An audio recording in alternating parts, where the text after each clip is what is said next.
دعا ہے، بخاری شریف میں آتا ہے کہ والد کی دعا اولاد کے حق میں کبھی رد نہیں ہوتی، لہٰذا دعا کا ہمیشہ اہتمام کرے۔ اور قرآن مجید نے الفاظ بھی دیے ہیں، اصلح لی فی ذریتی انی تبت الیک و انی من المسلمین، میری اولاد کی اصلاح فرمائے، اے اللہ میں توبہ کرتا ہوں اور آپ کی رجوع کرتا ہوں۔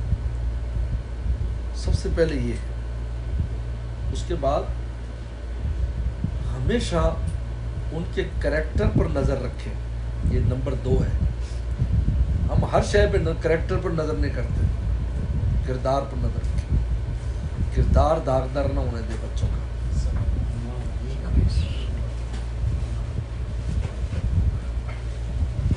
اس کے کردار پر ہمیشہ نظر رکھیں، شروع سے وہ سنبھالتے جائیں۔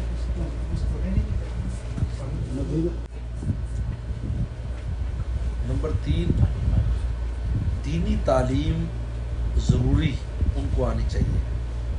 ان میں قرآن مجید پڑھنا ہے، موٹے موٹے مسائل ہیں، خصوصاً بالغ ہونے سے پہلے ان کو یہ مسائل آنے چاہیے کہ بالغ ہونے کے بعد کیا کیا چیزیں مجھ پر ذمہ داری آئیں گی۔ اس میں بچیوں کے بارے میں بہت کوتاہی ہے، کئی سال گزر جاتے ہیں، ان بچیوں کو پتہ نہیں ہوتا کہ ہم پر کیا ذمہ داری اس کی، ماں باپ بھی نہیں بتاتے، توجہ نہیں کرتے، اور چیزوں پر ہے، اس پر نہیں ہے۔ اور چوتھا، بچے ہوں ان کو بزرگوں پر آنا لے جانا رکھیں۔ باقی تعلیم جس فیلڈ میں وہ چلتے ہیں اس میں چلاؤ، ضروری کا عالم بناؤ، مفتی بناؤ، ڈاکٹر بناؤ، انجینئر، جس فیلڈ میں چلتے ہیں اس میں چلاؤ۔ جو حدیث میں آتا ہے کل میسر لما خلق لہ، ہر ایک کے لیے وہی آسان راستہ ہے جس کے لیے پیدا کیا گیا۔ اگر آپ کے بچہ ڈاکٹری کے لیے پیدا کیا گیا، اس کے لیے ڈاکٹری آسان ہے، دینی علوم کے لیے پیدا کیا، دینی علوم آسان ہے، کاروبار کے لیے پیدا کیا، اس کے لیے کاروبار آسان ہے۔ کل میسر لما خلق لہ۔ یہ جو تعلیم دلائی جاتی ہے، یہ تعلیم مال کمانے کے لیے نہیں ہے، بالکل غلط نظریہ ہے۔ میری اونچی تعلیم ہوگی تو زیادہ مال ملے گا، ایسا کچھ نہیں ہے۔ اس کا اللہ تعالیٰ کی دینے کے ساتھ تعلق ہے۔ ورنہ مجھے واقعہ بہت بار بار یاد بھی آتا ہے اور میں بیان کرتا ہوں کہ وہ جو کیا نام ہے، وہ چکن ٹکے والے بندو خان کو میں نے دیکھا ہوا ہے، اس کی جھونپڑی ہوتی تھی، اس میں لالٹین لٹکے ہوتے تھے۔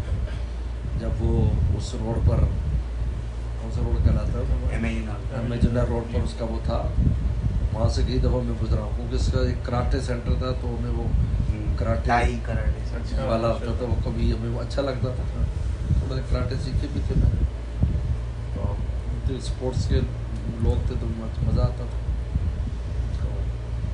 پھر وہیں سے گزر کے مکی مسجد بھی جاتے تھے جمعرات کو۔ تو وہ اس کا ایک بیٹا تھا بندو خان کا، اس نے کہا میں نے لندن جانا ہے، تو اس نے اخبار میں اشتہار دیا کہ میرے بیٹے نے لندن جانا ہے، تو اس کے لیے گائیڈ چاہیے جو انگریزی بولے، یہ وہ ہے۔ تو بڑے بڑے پی ایچ ڈیوں نے درخواستیں دی تھی، انہوں نے کہا تھا 1,00,000 روپے دوں گا۔ اس سے لندن کا ٹکٹ ریٹرن 5,000 کا آتا تھا، 5,000 کا ٹکٹ آتا، اور ویزا آپ کو وہاں ملتا تھا آن اسپاٹ۔ پاکستان کے اتنا اونچا قد تک وہاں جاؤ نہیں لگے۔ تو انہیں اشتہار دیا، تو بڑے بڑے پی ایچ ڈی کیے ہوئے میں انگلش کیے ہوئے انہوں نے لینے لگ گئی، ان کا انٹرویو ہوا، انہیں پسند کیا، اور یہ بیٹا الف سے بے نہیں جانتا، اس کو اس نے پینٹ شرٹ پہلے تو پینٹ نہیں سکھائی، اور پھر وہ لے کے گیا، اور ہر جگہ یار یہ میرے باس ہیں، انگریزی میں تعارف کرا رہا، یہ میرا باس ہے، اور وہاں پر 5 اسٹار ہوٹلوں میں اس کی لندن کی سیر کرائی۔ تو میں نے کہا کہ پڑھے لکھے نوکری کر رہے تو وہاں موٹے چھاپ جو ہے نا وہ سیٹ صاحب بنا ہوا ہے۔ دیکھو تعلیم شعور کے لیے، چاہے دنیاوی تعلیم ہو، شعور پیدا کرتی ہے، انسان کے اخلاقیات بناتی ہے، انسانیت سکھاتی ہے، چاہے دنیاوی تعلیم ہو۔ جہالت شریعت نے پسند نہیں کی، اس لیے پیغمبر صلی اللہ علیہ وسلم نے بدر کے قیدی میں سے جو صرف لکھنا سکھا دے، عربی کیسے لکھنی، ان کو لکھنا سکھا دیا انہوں نے،